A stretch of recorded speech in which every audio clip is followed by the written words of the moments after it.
Nos metemos con un tema muy difícil y muy doloroso, que es la familia asesinada y la mujer suicidada en Villa Crespo. ¿Cuál es la última información, Claudio? Bueno, un poco lo que ayer, anoche, cuando hablábamos, eran primeras garabatos sobre una investigación policial. Hoy ya hay definiciones fuertes, ya se hicieron las autopsias, se confirmó que la asesina fue la mamá de los chicos, se confirmó que había estado bajo un tratamiento psiquiátrico que eventualmente, por lo menos en la parte farmacológica, había abandonado parcialmente. Estaba tomando un antidepresivo o le tenía recetado y había cajas en su casa, en su botiquín, en el baño, de un antidepresivo y de otro medicamento más fuerte. Yo no sé si es un antipsicótico. O la olanzapina y claro. el Midax son antipsicóticos. Exactamente, por eso, no quería ser prudente, un antipsicótico que estaba completo, había 3 cajas llenas. Por lo tanto, lo que vos mismo sugeriste ayer o esbozaste como una eventual posibilidad, hoy ya es información prácticamente confirmada. Sí, que la mujer había abandonado, esta es la hipótesis, el tratamiento farmacológico y pudo haber estado en un estado de psicosis productiva, es decir, con síntomas. Delirio. Ahora vamos a ver cuáles pudieron haber sido. Vean esta carta, que es la que dejó aparentemente la mamá. Ahí la tienen. Vamos ahora a hablar con un perito, con un forense, con un psiquiatra y nos va a dar idea de lo que significa esta letra tan caótica, tan temblorosa, tan, diría uno, en estado de shock, en una situación alterada, claramente. Y ahí vemos, entonces, esto es lo que encontró la... Íbamos a la calle, fue mucho, los amo, lo siento. Esto es lo que encontró la policía en el departamento luego del crimen. No se sabe si esto fue antes de la ejecución del crimen y hay sangre, o posterior. Ponemos alguno de los... Rafael Herrera Milano es psiquiatra y es forense. Rafael, ¿cómo estás? ¿Qué tal, Diego? Buenas noches. Buenas noches a todos. Bueno, ¿qué ves en esta situación tan horrorosa? Es una situación que posiblemente talle sobre la salud mental de la principal sospechosa de esto. Yo estos temas, cuando me toca opinar o me toca participar, siempre digo que lo que tiene que primar es la cautela y estar expectantes a todas las pruebas que se están desarrollando y se van a seguir desarrollando. Pero bueno, todo indicaría que esta mujer alguna especie de trastorno psiquiátrico tendría. Seguramente la medicación también apalancó esto, ya sea la supresión, la sobremedicación o directamente la no adherencia al tratamiento. Y en relación a esa carta que todos hablan y que sale en todos lados, yo tengo un cuestionamiento personal que yo no sé si alguien me puede garantizar si esa carta no estuvo escrita hace días, por ejemplo. Y esto ya se venía desbarrancando días atrás y no fue un episodio tan agudo. No sé si la empleada, haber leído que la empleada dijo que ya la notaba rara desde hace unos días. Sí, lo más común es que esto no es que sea un efecto todo o nada, sino que vaya como en escalada, ¿no? Lo que pasa que también hay que saber verlo, hay que saber interpretarlo y darle el peso que tiene. Por ahí lo que ve la empleada es algo grotesco porque no es alguien que está en la especialidad, pero por ahí un especialista lo puede pesquisar mucho antes. Y quiero aprovechar el medio para también llevar un poco de tranquilidad, porque no es lo habitual que los pacientes psiquiátricos sean los que lleven adelante un crimen, sino todo lo contrario. La mayoría de las veces son víctimas. Y cuando los psiquiatras nos encontramos con pacientes de estas características que pueden llegar a tener estos actos, la buena práctica que indica hacer un correcto diagnóstico, apoyarse en un psicólogo, el cual tiene que estar en comunicación con el psiquiatra, porque hay que saber que los psiquiatras en agudo vemos al paciente una y si está muy grave 2 veces por semana, después cada 15 días y cuando este está estabilizado 1 mes. Entonces, si nosotros no tenemos un puente con un psicólogo tratante que lo vea con mayor frecuencia o con un entorno familiar continente, es muy difícil garantizar la adherencia al tratamiento farmacológico. La adherencia para que no se, y que vaya al tratamiento, que cumpla el cumplimiento del tratamiento.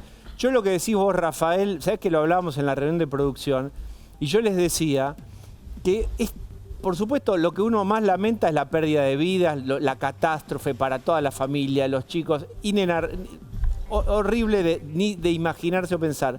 Pero después también, para el ecosistema de la salud mental, de los pacientes que padecen psicosis o esquizofrenia y sus familias, porque esto es de una excepcionalidad altísima, esto no suele ocurrir, este crimen cinematográfico, te diría, vuelve a instalar en el inconsciente colectivo a los pacientes con esquizofrenia como peligrosos. Y eso está mal, no es así. Retomo lo que vos decís, no deben tener miedo, es una excepcionalidad, es espantoso que haya pasado, porque además, digo, insisto, más allá de la pérdida de vida, reinstala la idea de pacientes peligrosos como nos contaron la literatura y las películas. Y no es así. No es así. Entonces, llevar desde acá responsablemente tranquilidad. En general, funcionan bien los tratamientos, se avanzó con la farmacología, se avanzó en el trabajo familiar. Llevar un poco de calma a todas las familias y a las personas. Te escucho. Sí, también como contrapunto a tu opinión, que comparto en un todo, hay patologías que realmente son graves. Y la gente tiene que entender que hay casos excepcionales en los que no se puede hablar de cura, se puede hablar de estabilización o desestabilización. Esos cuadros requieren muchas veces de por vida un tratamiento psicofarmacológico para que el paciente esté estabilizado y no ocurran este tipo de desbordes. Lo que pasa es que ahí lo que juega un papel preponderante es la adherencia al tratamiento, la contención, y no nos olvidemos lo que hablamos muchísimas veces, que es la falta de contención por parte del Estado. Capítulo aparte, la ley de salud mental, ¿no es cierto? Pero es excepcional, es real lo que vos decís. Yo creo que esto tiene que hacer un llamado de atención en el buen sentido de decir que las buenas prácticas en la especialidad generalmente no desembocan en estos episodios. Hay muchísima gente bajo tratamiento y no por eso son pasibles de este tipo de respuestas. Y hay que concientizar, o sea, en este caso a través de una desgracia, pero la realidad es esa, no se puede psiquiatrizar todas las conductas delictivas, por llamarlo de alguna manera. Hay veces que la mayoría de los casos, si nos vamos a la historia, Robledo Puch, ¿era un paciente psiquiátrico? No lo era. Un psicópata. Barreda, ¿era un paciente psiquiátrico? No, bueno, no lo era. No se puede explicar la psicopatía, vamos a decirlo en términos generales, la maldad, la perversidad desde un cuadro, una historia traumática o explicándolo a través de la psicopatología, porque no nos va a alcanzar. Hay gente con peligrosidad real. Claro, bueno, pero es un constructo biopsicosocial. Estamos en otra cosa. Acá hablamos más, me parece a mí, a prima facie, estamos en la esfera de los cuadros psicóticos. Totalmente. Rafael, ¿qué era ese remedio que no tomó supuestamente, como la policía estableció hoy, la olanzapina? ¿De qué se trata? ¿Qué previene? ¿Qué ocurre cuando no tomás si tenés un diagnóstico y no lo tomás durante 1 o 2 semanas, o si lo tomás desordenadamente? ¿Qué se puede inferir a partir de esa pastilla? Ese es un gran tema, porque también es importante hacer saber que los psicofármacos no son homologables a patologías puntuales. Si hay una característica que tienen los psicofármacos es la versatilidad. La olanzapina en particular es un antipsicótico de los que son relativamente nuevos y se puede usar en una esquizofrenia, en un trastorno bipolar, en un trastorno depresivo. Todo depende de la dosis en que lo uso, que es el efecto que yo busco. Entonces, que a mí me digan que esta persona tomaba olanzapina, bueno, sí, me achica un poco el abanico, pero hay un montón de patologías que yo no puedo descartar porque sea un antipsicótico. ¿Me explico? Puede ser una depresión grave y como el antidepresivo tarda en actuar, al principio se da un antipsicótico para que la medicación actúe más rápido. Yo no sé en qué etapa del tratamiento estaba. Entonces, hipotetizar sobre tomaba tal medicación, tiene tal diagnóstico, es un error grave. No se puede sacar esa conclusión. ¿Y se puede llegar a alguna conclusión en este sentido? ¿Una depresión grave puede generar un brote de características tan dramáticas? No. Hay depresiones que pueden llegar a tener algún brote psicótico, son muy excepcionales cuando se solapan con episodios psicóticos, son las menos, pero en líneas generales no. Si es un trastorno depresivo mayor puro, no. No. Ahora, ¿se puede descartar en un 100%? Tampoco. Vamos a contar esto también, Rafael. Puede haber un fenómeno alucinatorio si el paciente está con síntomas productivos, con voces que son muy terribles, no es un chiste las voces en la psicosis, no es una voz cinematográfica, son voces imperativas, muy crueles, que a veces los invitan o los obligan a los pacientes a hacerse daño a sí mismos o a hacer daño a terceras personas. Pero insisto con esto para llevar tranquilidad, es absolutamente excepcional lo que hemos visto acá y te diría, no sé, contame vos en el porcentualmente, pero es sumamente... Es como el tipo que tiene una cardiopatía pero no sabe, qué sé yo, y de repente tiene un problema cardíaco muy grave y vos decís, pero si estaba controlado, hizo el ecoestrés hace 3 meses, no le había dado mal. De vez en cuando pasan este tipo de cosas, pero llevemos tranquilidad. Sí, total. No es lo habitual, reitero. O sea, cuando son cuadros... la mayoría de los cuadros psicopatológicos hoy por hoy que vienen a la consulta son los trastornos de ansiedad, los trastornos del estado del ánimo, los trastornos por consumo de sustancias, que eso sí son disparadores muchas veces de cuadros psicóticos, la marihuana incluido. Pero los cuadros psicóticos generalmente son de pacientes crónicos, de larga data, que era lo que yo hablaba al principio. Son aquellos que hay que estabilizar y hay que cuidar. Y muchas veces los psiquiatras lo que hacemos cuando no hay un... Esto también es muy importante y es poco conversado, poco sabido, para garantizar la adherencia al tratamiento de esos pacientes que realmente tienen una potencialidad de ser peligrosos. Damos medicación de depósito, inyectable, que dura 20 días. Entonces, es el famoso decanoato. Decanoato. Entonces, claro. Alopidol. Esa es la manera... exactamente. Esa es la manera en la que nosotros nos podemos asegurar que la concentración en sangre va a ser estable y que el paciente es muy raro que tenga una descompensación. Después del decanoato salieron más modernas, pero el concepto es el mismo. Sí. Porque la adherencia al tratamiento, cuando están con dosis de antipsicóticos importantes o de antidepresivos importantes, la discontinuación, ya sea porque el paciente no tiene conciencia de enfermedad o porque se cansó de tomar la medicación y la discontinuó como él le parece, los síndromes de abstinencia, sin llegar a desembocar en un cuadro psicótico, pueden llegar a provocar síntomas muy molestos y a veces hasta peligrosos, sin llegar a los extremos. Ahora, si no hay un reconocimiento de la enfermedad, ¿no? En muchos casos de las enfermedades psiquiátricas, ¿puede ese paciente no aceptar un medicamento de depósito, la inyección de un medicamento con duración más prolongada? Y en ese caso, ¿qué hace el psiquiatra? Y bueno, son los casos de los pacientes más complejos. Hay dos opciones. Un paciente es egosintónico cuando no le molestan sus síntomas, o egodistónico cuando reconoce sus síntomas y le molestan. Si el paciente no se quiere medicar porque es renuente a la medicación, no cree en la medicación o lo que fuese, es de buena práctica reunirse con la familia y explicarle cuál es la situación, cuál es el diagnóstico, cuáles son los peligros y fundamentalmente cuáles son las pautas de alarma. Lo que pasa es que acá, si la familia está bien instruida, en el caso que tenga contención, y detecta una pauta de alarma, arrancamos en ese bendito espiral que nunca termina bien, porque empieza todo el engranaje de la ley de salud mental. Entonces es un loop que es muy difícil de cortar, que lamentablemente también está atado al estatus socioeconómico del paciente. Es una realidad cruda, pero es una realidad, porque muchas veces se lleva a pacientes descompensados a guardias de hospitales que por no internarlos le dan una medicación para que el cuadro ceda y sigue por consultorio externo. y si va bien y si no va tan bien. Esa es la realidad. Entonces después también son los... Sí. Adelante. No, la complejidad de un paciente que lo llevan a una guardia donde por ahí no son expertos.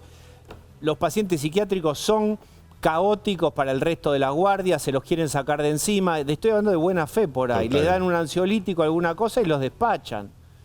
Entonces ahí hay una cuestión... El problema, Diego, para el que no es especialista, es como que a mí me caiga un paciente oncológico. Claro. ¿Me entendés? O sea, es un problema. Te complica la vida en la guardia, es así. No, y aparte un paciente descompensado con una excitación psicomotriz, hay que estar bastante impregnado en el tema para saber cómo manejarlo, por él y por el entorno. Y acá hay muchas veces que es duro de escuchar, pero la realidad es una, y en muchas cosas la ciencia no es democrática.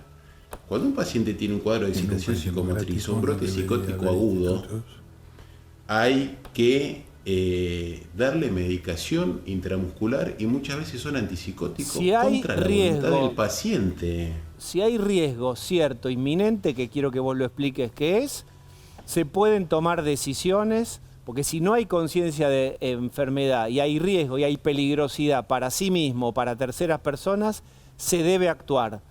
Y no se debe esperar a que el paciente diga, sí, necesito ayuda, estoy reflexionando y creo que no estoy bien y necesito ayuda.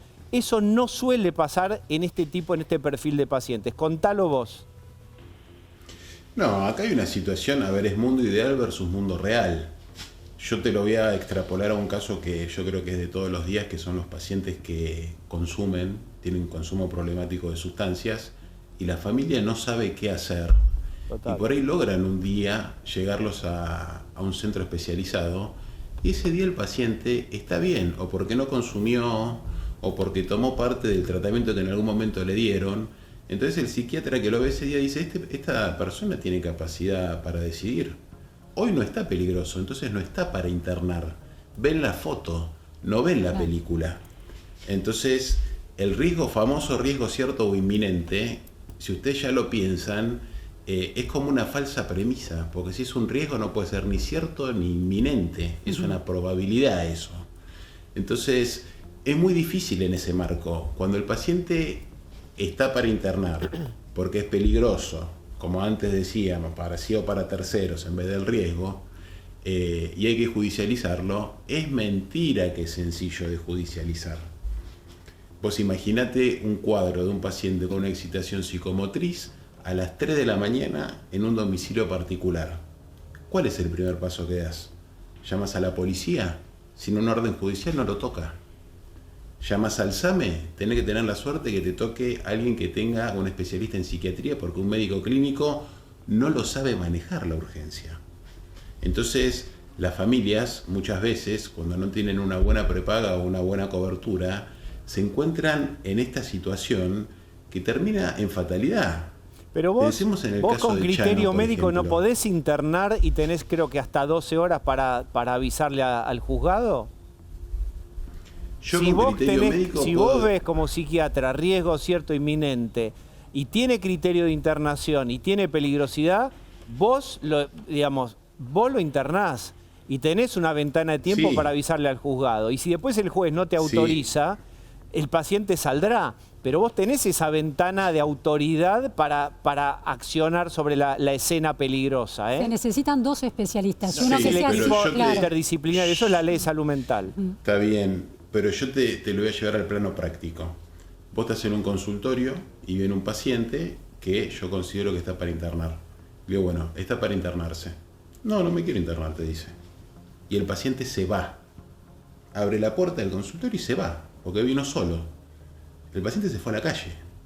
Entonces vos la única herramienta que tenés es o ir a hacer una exposición civil a la comisaría y apelar a la buena voluntad del que te tome la denuncia, o ir a un juzgado de familia que esté de turno y hacer la denuncia pertinente. De ahí lo tienen que ir a buscar a la casa, de ahí lo tienen que volver ahí es más psiquiatra. Engorroso, pero si el paciente va acompañado de la familia, y la familia está colaborativa y ve que hay riesgo, y vos haces una maniobra y dejás al paciente, hablás con la familia y demás, se produce una escena que no es grata, pero que es una reducción de riesgo, que es la internación involuntaria. Y ahí podés después... Sí. No es fácil, no es lindo. Si el paciente no quiere, por más que esté el familiar, ¿cómo lo llevas hasta la clínica? Tienen que intervenir la policía. De hecho, Diego policía, enfermería, no es una escena fácil. De hecho, pero es una escena que a veces hay que atravesar porque la alternativa es peor. Y acá avancemos sobre la ley de salud mental, de que lo que me contaban, digamos, de cómo está funcionando, lo que decían es que muchas veces por un sesgo ideológico, por un sesgo antipsiquiátrico, por un sesgo en donde te acordás que se homologó a la psiquiatría casi como torturadores y violadores de los derechos humanos, y donde los monovalentes eran poco menos que la ESMA, había como mucha resistencia a internar y había permeado incluso en cierta parte de la comunidad de la psiquiatría, y eran los propios psiquiatras los que dificultaban la internación porque no tomaban decisiones y hacían un criterio equivocado de internación. Hubo un tema cultural con la ley de salud mental. ¿Vos lo sabés? Sí, pero vos pensás que desde que nació esa ley, cuando 2010 se forjó, no se consultó a ninguna asociación de psiquiatras. Eso yo... ¿Me entendés? Era un debate más de derechos humanos que de salud mental. O sea, somos todos importantes, ni más ni menos. Somos un equipo, pero los psiquiatras somos los que actuamos en el cuadro agudo. El psicólogo es igual de importante, el asistente terapéutico también, las enfermeras también, pero alguien tiene que llevar el timón en el momento agudo. Entonces, todos estos pasos que van en pos de unos supuestos derechos humanos y que implanten una especie de garantismo psiquiátrico, lo que hacen es ir en contra del paciente y de la familia que no sabe qué hacer.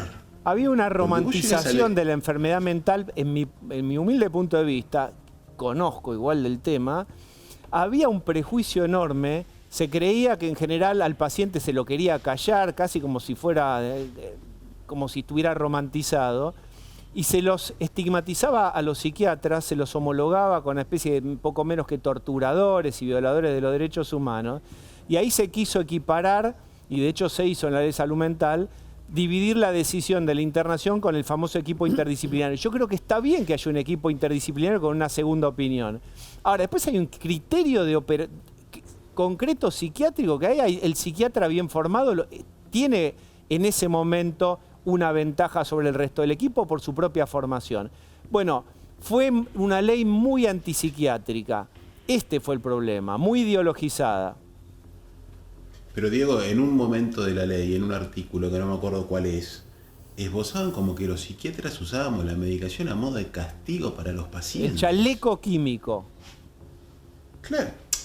Eso, el famoso chaleco químico, ¿sabe lo que es? Es cuando el paciente te llega con una excitación psicomotriz completamente descompensado, que hay que, guste o no guste, hay que hacerle un cóctel de antipsicóticos para que el paciente remita el cuadro.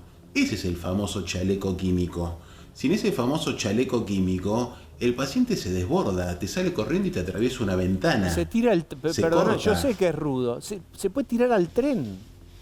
Puede ser cualquier cosa.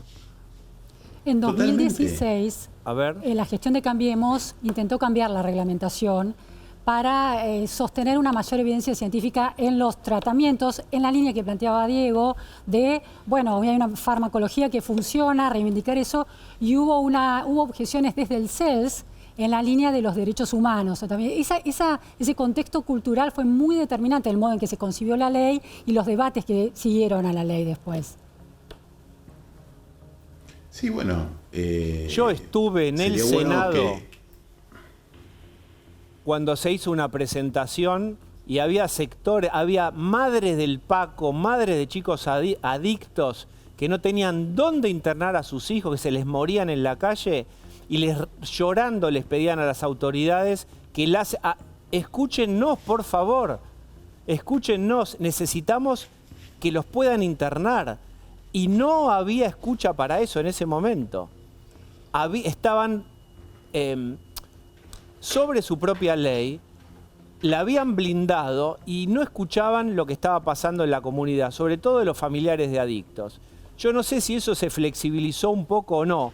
¿Qué me puedes decir? Sí, igual de caótico que siempre. Las famosas casas de tránsito intermedio que iban a poner nunca aparecieron. Un clásico. La cuota del presupuesto que iban a aplicarle a la ley tampoco se hizo. Está igual que siempre. No es alentador para nada el pronóstico. Y uno que está día a día con la especialidad y habla con los pacientes y escucha a la familia, uno ya no sabe qué decirle a veces. Porque te dicen, prefiero yo, me hago responsable yo.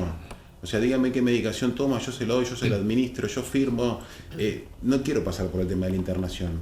Porque también hay muchos centros de internación que están colapsados porque no se pueden abrir más. Y también creen que en un hospital general pueden internar al lado de un paciente que tiene una colecistitis, un problema de vesícula, a un paciente que tiene un brote maníaco por un trastorno bipolar. Y eso no es así, porque el paciente psiquiátrico no tiene que estar las 24 horas en una cama esperando una cirugía. Necesita el lugar para deambular, necesita el lugar para tener su terapia ocupacional, para dispersarse. Entonces, yo creo que la gente que hizo esta ley, hay un montón de cosas que por desconocimiento, porque no se me ocurre otra palabra, no contempló. Y hoy por hoy la realidad lo lleva por delante todos los días.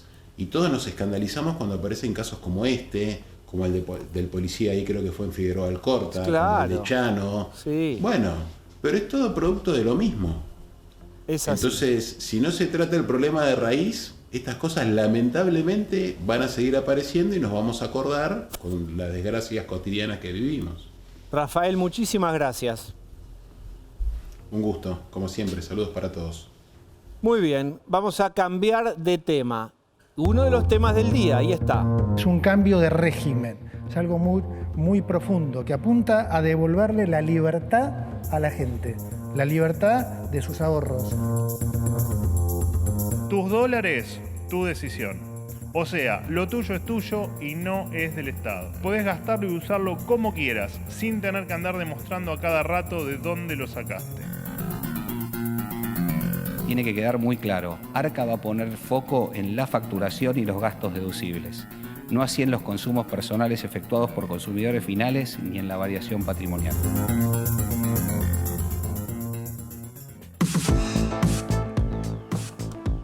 Bueno, ustedes conocen al equipo, voy a presentar entonces a los invitados. Está Juan Félix Martó, es abogado, es especialista en lavado de dinero.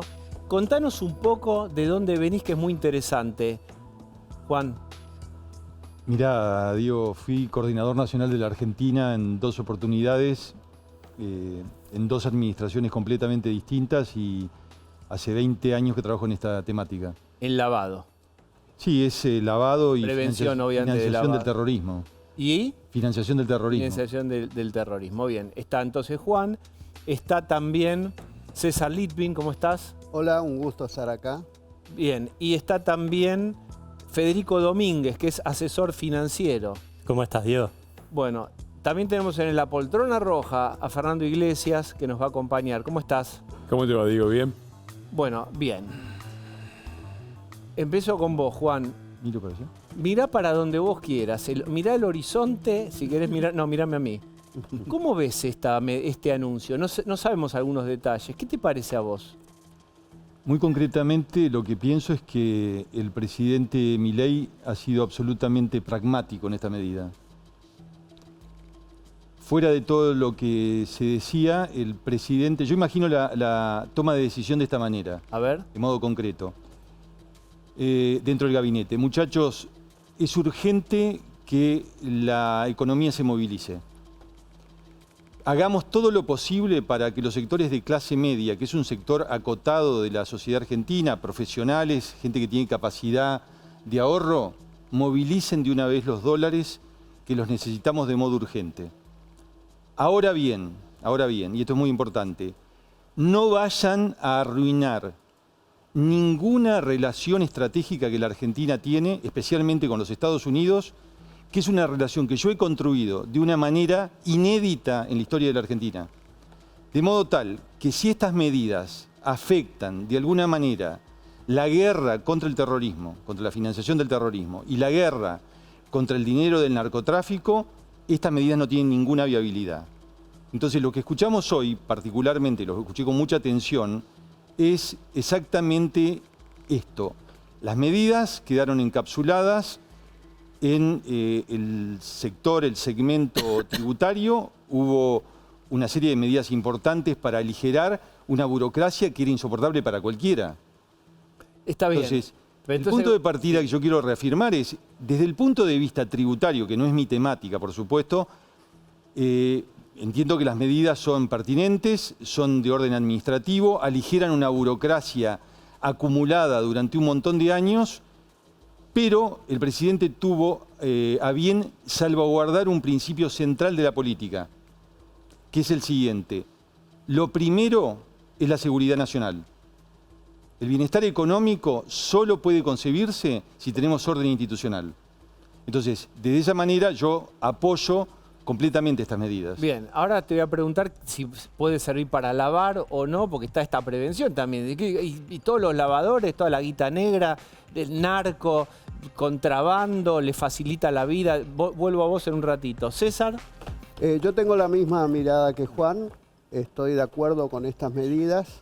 En mi actividad profesional desde mi inicio he visto distintos fiscos, desde el tanquecito, el sabueso, el peine informático, y lo que hemos visto en las últimas 2 décadas es un Estado que tiene toda la intimidad económica de un contribuyente. Es como un panoptismo fiscal. El panóptico, la torre de la cual sos observado. De donde se controla absolutamente todos los movimientos económicos, con un gran costo para quien tiene que suministrar esta información, llámese bancos, escribanos, empresas, etcétera, y con una inutilidad total porque no fue exitoso, toda esa información no fue exitosa para bajar de informalidad. Yo creo que hay un quiebre en la regla de juego de un Estado arbitrario, discrecional, no un Estado, no una relación fiscal entre el fisco y el contribuyente que nunca fue romántica, pero en los últimos tiempos era tormentosa. ¿Por qué era tormentosa? Porque la relación era no una relación de derechos, sino una relación de poder en función de toda la información. Más información que los organismos, que espían a los ciudadanos comunes. Acá había más información que los servicios secretos. Ahora, ¿sí? Sí. Te digo más. Voy a agregar un detalle. Esto yo lo escribí hace 10 años, así que ya prescribió. El lugar favorito de todos los espías siempre fue la FIP y no la CIDE. Sí. Siempre. Empezando por Néstor Kirchner. Tengo fotos prohibidas tuyas, que con otra, sí, con una declaración. Con otra casa, con otro auto, con otro departamento en otro lado, con otra cuenta en otra parte, con otra sociedad de no sé qué. Bien, Federico, ¿qué te parece esto?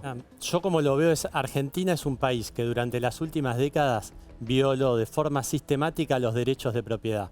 Tuviste confiscaciones de depósitos, impuestos confiscatorios, emisión monetaria descontrolada, y eso llevó a que nos convertamos en un país sin moneda, donde los argentinos se vieron obligados a ahorrar fuera del sistema. Muchos compraban sus dólares en el mercado formal y luego los sacaban por miedo al Estado. Otros iban al mercado blue. Se acumuló una cantidad de más de 200.000 millones de dólares en efectivo. Y hoy la economía está creciendo, está en un proceso de remonetización que se tiene que dar en pesos y en dólares. ¿Por qué en pesos y en dólares? Porque somos un país bimonetario. Entonces, que hoy doy un número, la cantidad de pesos en la economía, esta famosa base monetaria amplia, que es más o menos los pesos que hay dando vueltas, es 6% del PBI. Ese número debería estar entre el 12 y el 15%. Y ese proceso de remonetización se puede dar tanto en pesos como en dólares. Estas medidas de hoy ayudan mucho para poder alcanzar ese objetivo. Al mismo tiempo te van a aumentar la actividad económica, te van a permitir ampliar la base imponible de recaudación y eso te va a permitir bajar impuestos. Hasta ahora tengo 3 invitados, 3 sobre 3 a favor. Yo quiero molestarlos y en un rato os voy a molestar, pero quiero escucharte, Fernando. ¿Qué pensás de esto, de esta medida? Me parece muy adecuada. En primer lugar, porque fija una serie de límites que hace que sea para los peces chicos. Es decir, ningún gran lavador de dinero va a estar ahí con unas decenas de miles de dólares viendo cómo los blanquea. Así que claramente apunta a un sector que se preservó de la única manera que le permitían. Y acá está uno de los grandes problemas de los gobiernos peronistas, que los 4 gobiernos peronistas kirchneristas, que crearon una situación. Porque ¿qué es lo que pasa acá? La Argentina tiene casi un PBI metida abajo del colchón, por decirlo así. Eso ha tenido un impacto enorme en la economía, porque claramente es dinero que en una economía normal va a la inversión, se reinvierte, o va al banco y el banco da crédito. Entonces, hubo un déficit. Por algo el país no crece desde hace como 15 años, porque gran parte del ahorro, en vez de dinamizar la economía, va a parar al colchón como una especie de salvaguarda inútil, porque después no entra en la economía. Entonces, esto lo que hace es volver a colocar ese... Y esperemos que tenga un efecto reactivador en el sentido. Ahora, yo no sé qué van a decir los muchachos, porque estos son los que hablaban de fuga. ¿Te acordás que hablaban de la fuga, se la fugan, se la fugan? Esto es la fuga, porque la fuga no son los dólares que se fueron fuera del país, son los dólares que se fueron fuera del sistema bancario, que están, por ejemplo, en el colchón. Esto es una desfuga, una antifuga. Esto es una forma de volver a colocarlos dentro del circuito activo y reactivar la economía. Bien, hasta ahora todo el mundo está de acuerdo acá, no me gusta. Hay que poner ruido. Yo lo que les pregunto es, ¿qué pasa, Gonzalo, si alguien dice, pero yo cumplí toda la vida? ¿Qué soy, el pavo, el pato de la boda? Digamos, ¿qué pasa? ¿Por qué yo vengo pagando y un tipo viene evadiendo o guardando de buena fe? Porque yo no digo que sea un delincuente, digo que es un señor que usó el colchón y yo, por miedoso, por obsesivo, porque no tenía otra y soy blanco prístino, puse todo. Y yo pagué impuestos y me perdí y este señor se sube ahora y tiene todos los beneficios. ¿Qué soy, el tonto? ¿Cómo me van a beneficiar a mí? ¿Cómo me premian por mi conducta buena ante la FIP? Ahí tenés un asterisco chiquitito, hoy lo charlábamos antes de entrar al aire. Mucha gente que cobrando dinero blanco, declarado, ya paga impuestos, tomó ese dinero en blanco para comprar en el sistema paralelo el dólar blue. Pero el pago impositivo estaba hecho, ahí se da una zona un poco gris, que seguramente es una zona muy abarcada por esta propuesta que hace el gobierno. Lo segundo, comparto lo que planteás. En el gobierno lo que te plantean, y te vas a reír, prepárate para reírte, te cuentan un poco la parábola del hijo pródigo, ¿no? Está de la teoría del bien superior, como decíamos ayer. Y mirá, entre que estén afuera e invitarlos a volver y perdonar, por el bien de la familia, es mejor hacerlo. Bueno, está clarísimo. ¿Me explican esto? Para la gente que se siente incómoda con esto. Mi opinión es que partimos siempre de una idealización. Ese argentino puro, casto, que no evadió nunca, no existe. La Argentina... no existe. No es argentino. Pero señor, usted es experto en esto. No, pero yo no soy experto. Yo soy alguien que trabaja profesionalmente. Experto no. Yo lo que conozco de la realidad con la que trabajo día a día es que cualquier persona, no digo los que estamos acá si no ofendemos a nadie. Yo me incluyo de los que están afuera. Los que están afuera. Todos transitamos diariamente la economía formal e informal como no existe en ningún país del mundo. Nadie entiende lo que pasa en la Argentina. Formalizamos nuestras relaciones profesionales con facturas y a los 2 minutos estamos haciendo pagos en negro. Esta es la Argentina que conozco desde que nací, no de ahora.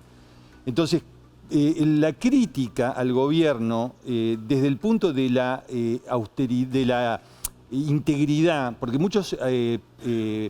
el progresismo de la transparencia, ¿cuál es la crítica? Hay un sector de la Argentina que somos todos pulcros, que somos todos transparentes, y hay otros que son delincuentes. Eso no existe.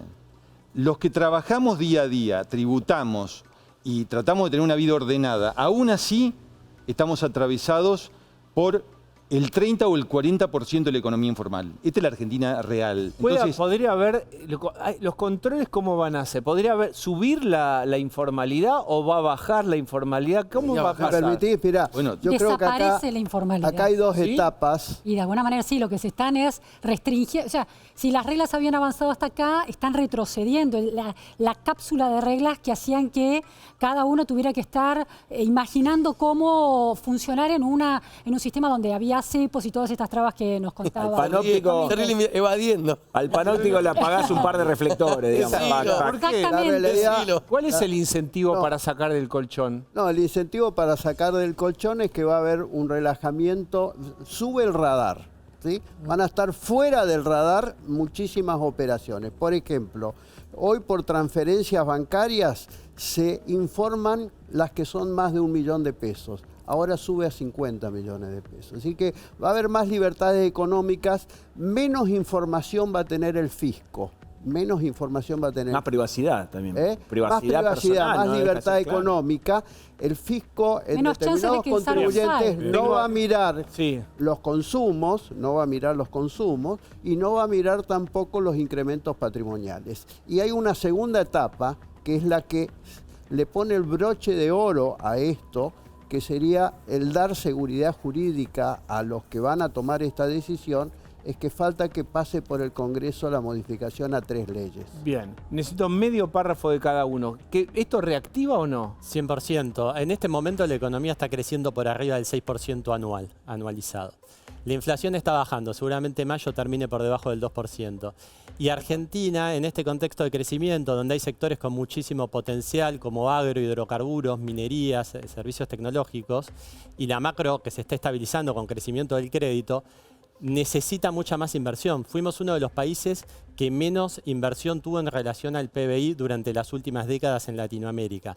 Y ese proceso necesita que ningún país crece con los dólares fuera del sistema. Tienen que estar depositados, se tienen que poder prestar, invertir, transaccionar. Eso es fundamental. Por último, ¿y los narcos es bueno para los narcos, bueno para el crimen? Vos que estudiaste el tema. Los narcos en Argentina son una amenaza concreta y Hezbollah necesariamente está reorganizando su reconexión con la triple frontera, de modo tal que eso implica financiación del terrorismo. Esas son amenazas concretas que la Argentina, ni ningún gobierno, cualquiera sea su ideología, puede dejar de lado.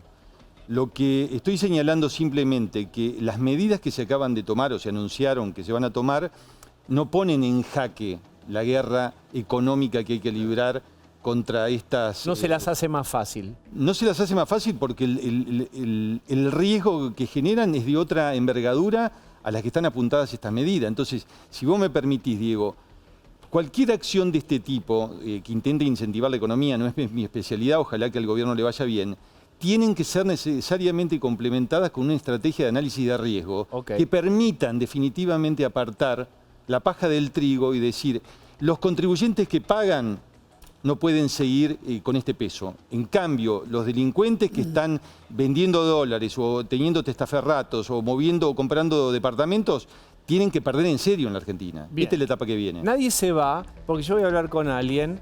A ver, aló. Hola, Diego. A vivir, bro. A quemar el canuto, perri. Ahí está. ¿Cómo estás, Diego? Muy bien. Sentime una cosita, man. Carpe diem, como decían los romanos, de los cuales somos giga fans con el gordo Dan.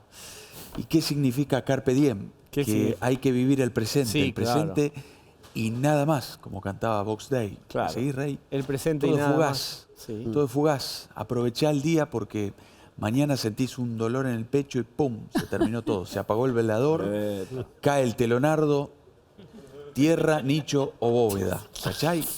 Por eso, si tenés la suerte de tener un canuto, mañana mismo tomate 3 mangolocos en ayunas, como hace el presidente, enfilá para la caja de seguridad y hacé la recontraverga.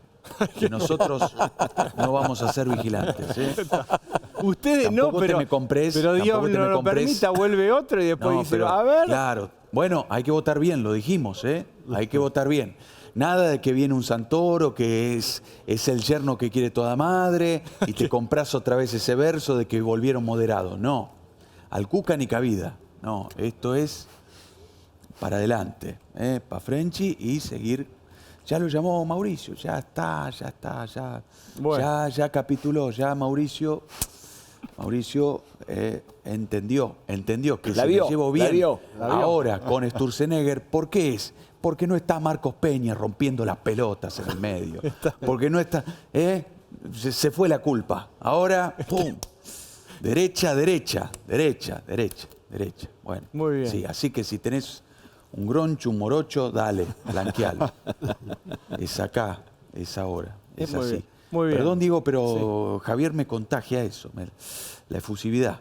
No, y además el apendejamiento de las redes sociales de Gordo Dan y todo. ¿Cómo se dice? Giga, ¿cómo es? Para que, claro. Tienen todos 22 años ahora.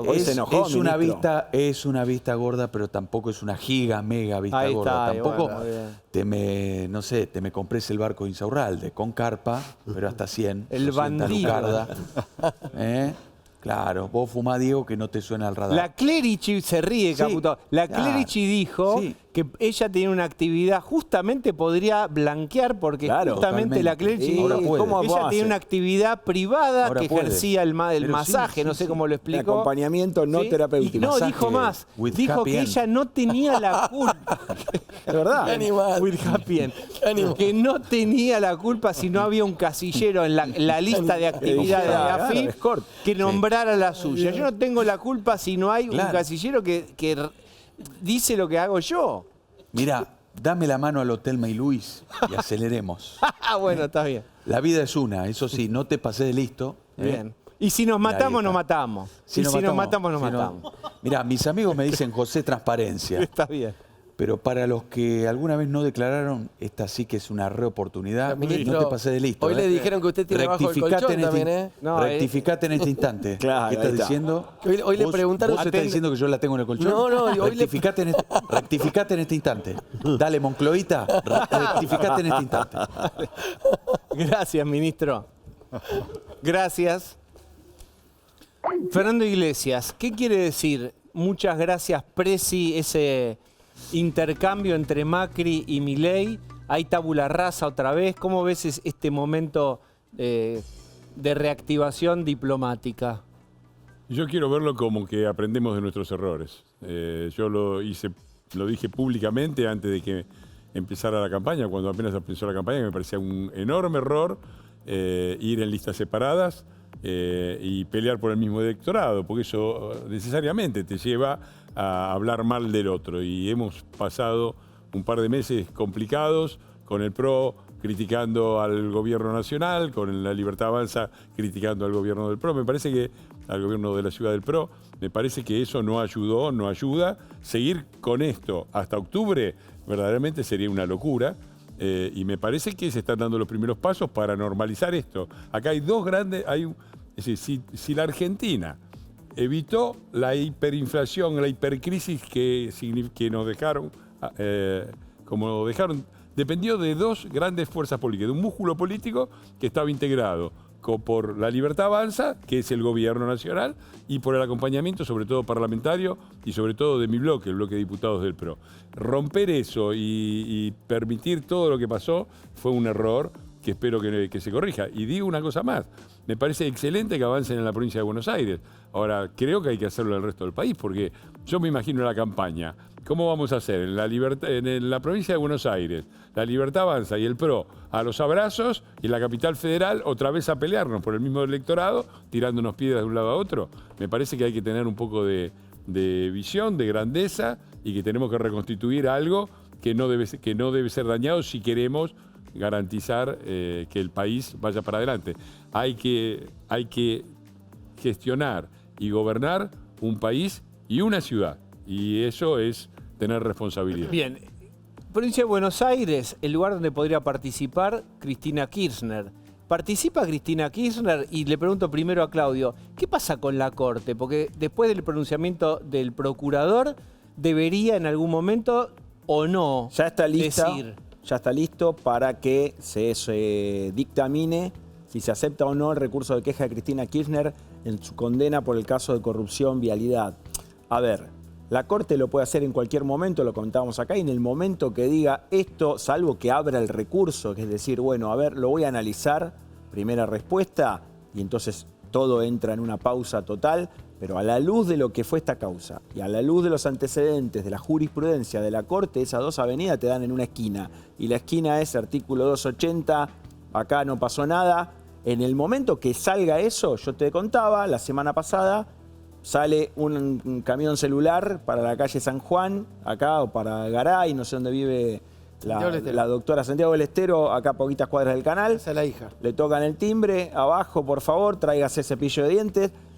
mientras su abogado pide que eso se demore, que haya una prisión domiciliaria. Ahora, la Corte está bajo mucha presión porque se le empiezan a acumular cosas. Esta semana se eligieron 2 conjueces para ver qué pasa con la condena de Lázaro Báez, compañero de ella también en el caso Vialidad. O sea que la Corte no puede despilfarrar, no puede ventear gas, como dicen en el sur, en la Patagonia, en 2 casos distintos, decir, bueno, veo lo que pasa con Báez y Cristina lo vemos el año que viene. No da, no hay quórum social, no aguanta el elástico social para semejante despilfarro. Porque uno se pregunta, ¿qué otra cosa tiene que hacer la Corte Suprema de Justicia más importante que evaluar esto las 24 horas? Hay una señora que está acusada, condenada, con una sentencia definitiva por haber asaltado al gobierno que representaba en su más alta magistratura por un cálculo de 85.000 millones de pesos. Mínimo, es lo mínimo que calculó la justicia. Si vos tenés que evaluar eso ante la inminencia de una candidatura que la volvería a poner del otro lado del espejo, que no la podés tocar más, listo, candidata, ya está, tenemos el antecedente de Carlos Menem. ¿Qué pasa que no lo hacen? Bueno, esto es lo que se están preguntando en la Corte.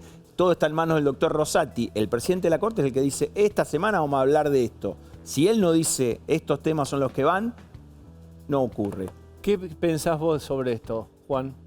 En la Argentina real tienen que jugar todos en el campo político, no en el campo judicial. A Cristina Fernández de Kirchner hay que ganarla en las urnas. Esto es lo que pienso. Pero miren que es polémico lo que está diciendo el señor. Yo estoy acá. pensamiento político. Lo que pienso, pero... ¿Pero por qué? Justificalo. Porque la política... Pero la ley es la ley. Los delitos son los delitos. No, no, por supuesto, eso está claro. Si tiene que alguien ser condenado y ir preso, tiene que ir preso. Lo que estoy diciendo es que mezclamos la responsabilidad judicial, jurídica, con la responsabilidad política. A Cristina Fernández de Kirchner hay que dejarla jugar y ganarle en las urnas. Para que quede todo claro acerca de cuál es el rumbo que tiene que tomar el país. ¿Alguien le quiere contestar al señor? Todos los demás que tomaron decisiones al contrario... Te sacaron número, se equivocaron. Bien, No, tiene condenas en varias instancias y como cualquier otro ciudadano tiene que ir presa por lo que robó. Y yo creo que para el país sería muy bueno y también lo sería para los mercados, ¿no? Porque el mayor miedo que tienen los que quieren apostar a Argentina siempre es el regreso del populismo. Entonces, si cometió un delito, tiene que ir presa. Lidwin, ¿qué dice? Ahí voy a Gonzalo. ¿Por qué tiene coronitas? No, eso es así. No hay igualdad ante la ley. Eso ya está descartado, olvídense. Nadie en la circunstancia de ella ocurre lo que está pasando. Nadie, cero. Es una buena señal que la justicia tome su decisión. ¿Qué decís, Lu? Que plantear que la política tiene que resolver esto y dejarla competir es politizar a la Corte. La Corte tiene que asumir sus deberes como poder, como la cabeza del Poder Judicial, seguir sus tiempos y dictaminar o artículo 280, pero algo tiene que decidir más allá de cualquier proceso político que esté en curso. Juan, te has quedado solo en tu posición. No, es una posición de la política, te diría casi mayoritaria. Yo creo que estamos viviendo un momento inédito de la Argentina. Es decir, las ofertas políticas que dejamos atrás tienen que quedar definitivamente atrás en la competencia política, no en la competencia judicial. Pero si cometieron un delito, la justicia tiene que actuar. Sí, el problema es el sí. No, que ya y está. la sentencia. Hay condena justamente lo que vos estás diciendo, Claudio, es que tiene que tener una sentencia de la Corte Suprema para pasar esa sentencia en autoridad de cosa juzgada. Claro. Lo que estamos diciendo es que queremos eso para que no compita. No. Lo que yo estoy dos temas. Yo no estoy ni haciendo apología de Cristina Fernández de Kirchner ni nada. Estoy diciendo, en política, para dejar el pasado atrás definitivamente y que todas las ofertas fueron ya antiguas, son antiguas, tienen que quedar atrás, tienen que presentarse en el terreno estrictamente político. ¿Qué, Fernando? Cristina tendría que estar presa. Si no hubiera privilegios especiales, ya estaría presa. Si vos vas a cualquier cárcel, no sé, yo soy un experto judicial, pero vas a cualquier cárcel y 1/3 de los que están detenidos tienen prisión preventiva. Ella tiene doble condena, así que debería estar presa. Eso es una afirmación muy clara. La otra es que si no está presa y compite, hay que derrotarla a las urnas porque claramente forma parte y es la principal intérprete y líder de un sistema y un modelo que ha llevado el país a la ruina. Corto lo que quieras. Pero hablaron todo, no me dejas. Es una cosa. Comiquísimo. Yo pongo el celular con la información. Dale, Te dije en febrero que Milei tenía la estrategia de María Eugenia Vidal en 2017. ¿De qué se trata esto? Que todas las campañas las lidera Milei. Que ¿a quién le ganó María Eugenia Vidal en 2017? Sí. ¿A quién le ganó? ¿A Aníbal? No. No, 2017 a Cristina. A Cristina Kirchner. Subestimar la inteligencia política de Cristina Kirchner, más allá de todo lo que pensamos de Cristina, es una locura. A mí lo que me cuentan en el Instituto Patria es que ella sabe que si va a competir contra Milei hoy, pierde. Y que por lo tanto su decisión es no competir. Salvaguardada la situación de que no salió ficha limpia, ya está. Lo que ella necesitaba era que de salir ficha limpia, entendiendo que la justicia podía ir a fallar lo que Clau bien nos relataba, la 5 alternativa... segundos, te quedan 5. Bueno, era la tercera sección electoral. Muy bien, excelente. 45 segundos con no se entendió nada, pero le pido se entendió y son 45 ¿Cuánto valen en televisión 45 segundos? Lo que vos quieras. Un auspicio para... Dale. Entiendo el razonamiento de la política que dice que se defina, que se juegue este partido en la política y que la Corte no se meta por ahora. Pero eso es hacer jugar a la Corte políticamente. Por eso digo, son dos esferas paralelas que no se intersectan. La Corte tiene que seguir su curso y definirse. Si la Corte decide que Cristina Kirchner no se corrobora, le da lugar a todos los recursos que plantea, bueno, habrá que aceptar esa decisión. Pero no porque haya que dirimir para siempre el destino político de Cristina Kirchner en elecciones, la Corte no tiene que hacer su trabajo. Mientras tanto, Litvin, un cliente tuyo mañana mismo te dice, te escuché, pero me sentí fatal viéndote desde mi sillón porque yo sí pagué todo y me metí, incluso en un momento no pagué y me metí en blanqueo y tuve una penalidad. Entonces, ¿por qué yo tuve que pagar una penalidad y ahora el que más se escondió en el colchón no paga nada? ¿Cómo, digamos, me mandás a terapia? ¿Cómo haces para que yo no me sienta mal? Los tributaristas somos un poco psicólogos. Y que hablale al que te va a tocar mañana el timbre. Básicamente, cuando hacen el BEP, se hacen una pregunta donde no le tengo toda la respuesta. ¿Dónde va ese dinero? El momento del BEP es una... El momento del BEP. Antes era el cheque, BEP. Ahora es el BEP. Sí. Momento BEP es el momento donde dice, pará, ¿y dónde va este dinero? ¿Sí? No tengo la respuesta. Ahora puede ser que con más transparencia la tenga, pero digo, en épocas nefastas de la transparencia fiscal era diferente. Yo quiero decir lo siguiente. Hay un círculo vicioso. Pero entonces a mayor presión... Yo ya sé lo que me vas a decir. Déjame que te voy a molestar un poco. Dale. Vos me recomendaste que entre al blanqueo el año pasado. Sí, claro. ¿Ves? Hubiéramos esperado, y ahora tenés César. que dormir tranquilo. Ahora tenés que dormir tranquilo. Y para dormir tranquilo tenés que pagar lo que corresponde pagar. Está bien, pero si hubiéramos esperado... Viste que yo te dije, va a haber uno mejor, César. Y vos pero no ibas a dormir tranquilo. ¿Ves esto? ¿Esto se podría dar o no? Hay decisiones emocionales que tiene que ver también con gente que tiene la piel curtida y... Más tomadores de riesgo. Más tomadores de riesgo, como las inversiones financieras, y toman el riesgo. Hay otros que no quieren tener ningún problema y el costo de no tener problema es pagar los impuestos. Bien. Todos mis clientes pagan correctamente sus impuestos. La frase está muy bien. ¿Qué decís? Yo tengo una respuesta para el que pagó todo y dice, ahora este que no pagó, mirá qué truche que yo. La primera es que en general es muy difícil que una política, una decisión política beneficie por igual a todos. Siempre beneficia a algunos más y a otros menos. Y que lo importante es que beneficie a todos, ¿no? Win-win le dicen los americanos a esto. Y acá todos ganan. ¿Por qué gana el que estaba en blanco? Primero, porque le queda un país...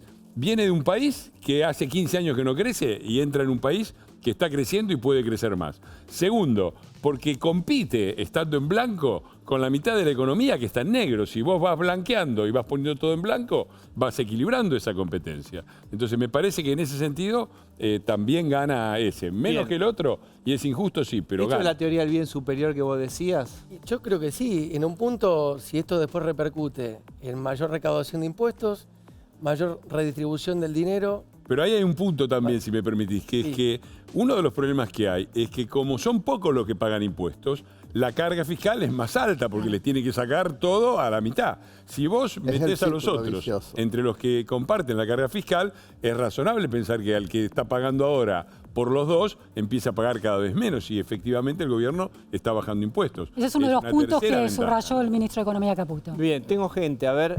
Aló. Hola, ¿qué tal, Diego? ¿Cómo estás? Muy buenas noches. Kirchnerismo, libertad, cara o seca, capitalismo, comunismo y para los delincuentes, cárcel o bala. Bien. ¿Me entendió, gobernador Kicillof?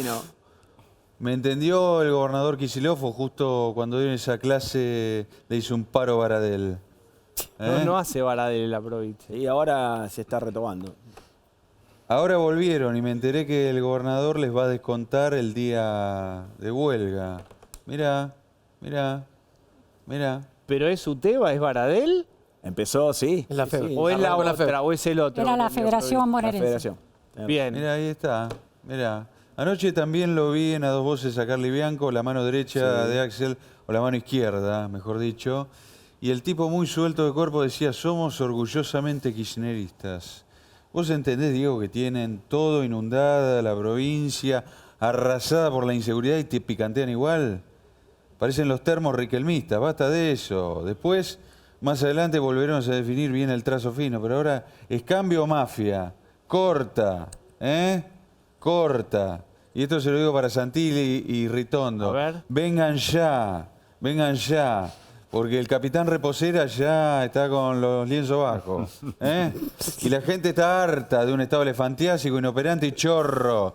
Motosierra y desregulación para no depender más de planes y contratitos munipas.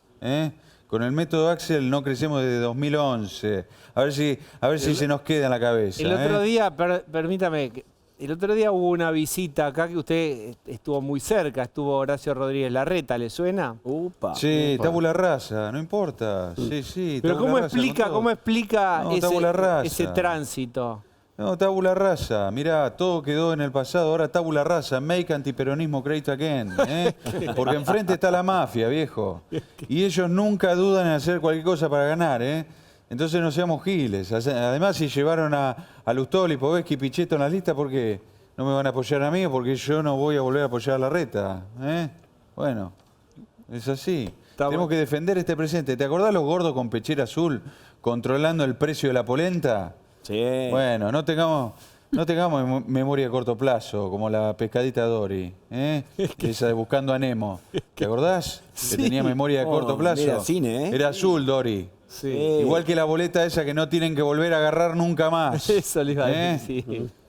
Yo sé que a veces el violeta y el azul se confunden, pero no se confundan. Y a los del PRO, a los amarillos, que les dé asquito juntarse con nosotros, todo bien. Están en todo su derecho de irse a una coalición cívica con Carrió. Y listo, la libertad es libre, nadie los va a obligar a nada. Está bien. ¿Qué pasa con el republicanismo? ¿Hay lugar en la lista? ¿Meten un cupo, hay cupo republicano? Claro, alguien que tiene dólares que le guste la ley. Tiene que ver. ¿Hay cupos republicanos en la lista de la provincia o no? Sí. Con que se sepa 2 artículos de la Constitución ya está. Mínimo. Ya está. Bueno, muy bien. Bueno, ¿tiene algún recita? Siempre me pregunto esto, si es de regalar flores, expert, o si es flores o bala. ¿Cómo sería? ¿Hay un romanticismo de expert?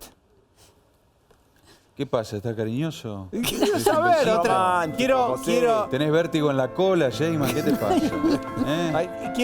Quiero saber si hay queriendo salir del closet? No, ¿Qué te pasa? quiero conocer. Excítete, pelado. El pink side de expert, que yo creo que abajo de la piel de rinoceronte late el corazón de un colibrí.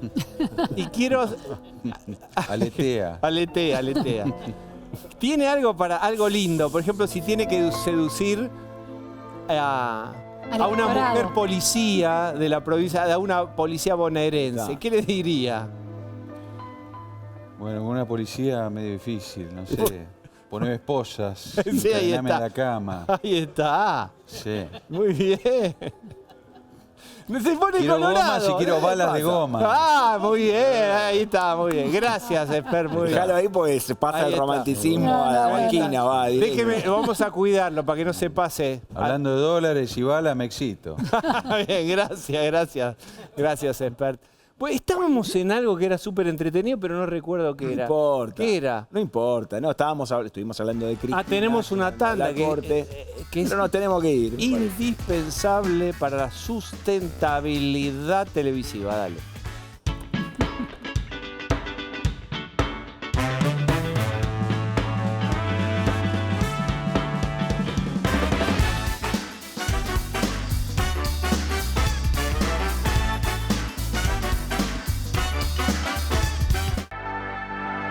Calefacciona tu casa.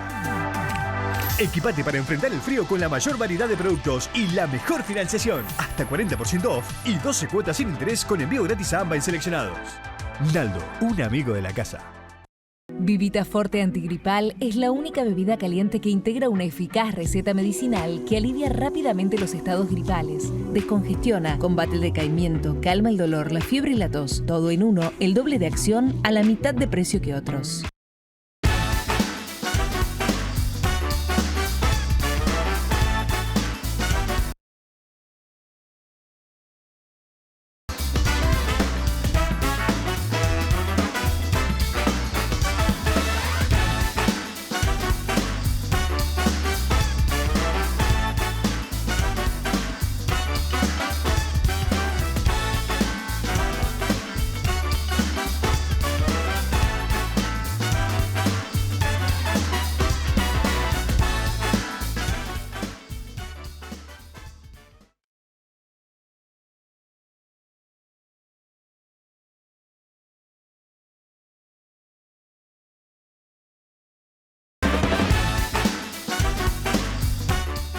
Segundos finales, Claudio Saboya. Bueno, muy bien, en plena pelea con Axel Kicillof, como bien decía nuestros invitados hoy, estuvo Carly Bianco dando vueltas por varios canales, lo hizo ayer acá en A Dos Voces, diciendo que hay que respetarlo a Kicillof, que es el gobernador, él tiene que, marcándole la cancha a Cristina.